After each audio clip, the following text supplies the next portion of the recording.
Գյորջյան Կասկադ 60 ամիս փուլային վճարում բազմաթիվ առավելություններ։ Հրապարակվեց Զորականի դպրոցում աղմկահարույց միջադեպը եւ ծեծողներից մեկը Արթիքի քրեակատարողական հիմնարկի պետի տեղակալի որդին էր։ Մի մարդու որդի, ում հայրը քրեակատարողական հիմնարկում քրեական ենթամշակույթի դեպ պայքարում, բայց իր ընտանիքի անդամը, իր անձամբ իր երեխան ծեծելուց ասում է խփում եմ, խիես դու մեզ ծախել։ Ինչու է մինչ այժմ պետի տեղակալը պաշտոնավարում եւ դուք ինչ քայլեր եք պատրաստվում իրականացնել։ Նախ եկեք արձանագրենք, որ այն իրողությունը, որն ունենք այսօր, դրական է այն առումով, որ քրեակատարողական ծառայության աշխատակցի երեխան նույնիսկ կարող է տեղափոխվել քրեակատարողական հիմնարկ խափման միջոց կրելու։ Այսինքն մենք ունենք այնպիսի իրավիճակ, որ նույնիսկ համակարգի աշխատողի ընտանիքի անդամները անձեռնմխելի չեն եւ չեն կարող լինել։ Այսինքն սա մեր իրողությունն է, ինչը ուրախալի փաստ է։ Ինչ վերաբերում է այնքան որքան որ դատարանն է նշանակել, եթե չեմ սխալվում, 20 օրվա մասին է խոսքը։ Եվ քանի որ հարցը հնչեց, հիշեցնեմ, որ նախարարությունը եւ քրեակատարողական ծառայությունը միայն խափամամիջոց կատարող մարմին է, այսինքն նշանակման հետ եւ ժամկետի հետ որևէ կապ չունի։ Իսկ հայրը հոր հետ կապված ես կասեմ հետեւյալը. նախ լիազորությունների դադարեցման կոնկրետ հիմքեր կան եւ քանի դեռ չեն ստացվել տվյալներ, որպեսզի նաեւ չկան եւ ստուգվել են, որ հայրը խոչընդոտել է քննության իրականացմանը,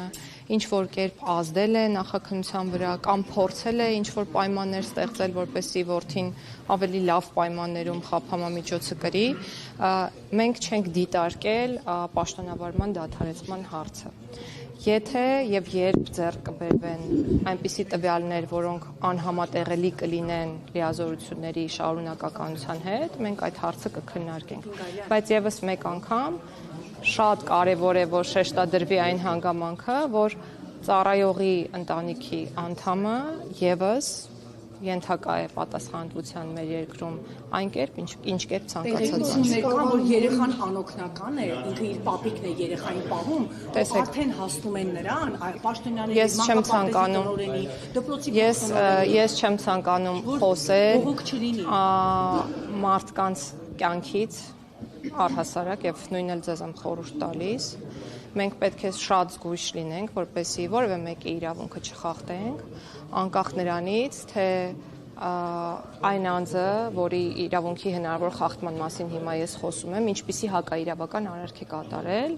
եւ թող տպավորություն չստեղծվի, որ սա ասելով ես փորձում եմ պաշտպանել նմանատիպ անընդունելի արարքը, մենք իրական շատ բաց երևույթի հետ գործ ունենք եւ նաեւ ես իմ ուղերձում ասել եմ, որ ցանկացած տեսակի բռնությունը անընդունելի է, դատապարտելի է եւ իրականում ցավալի է, որ մեր հասարակությունում կան նման դեպքեր։ Հետեւաբար, այո,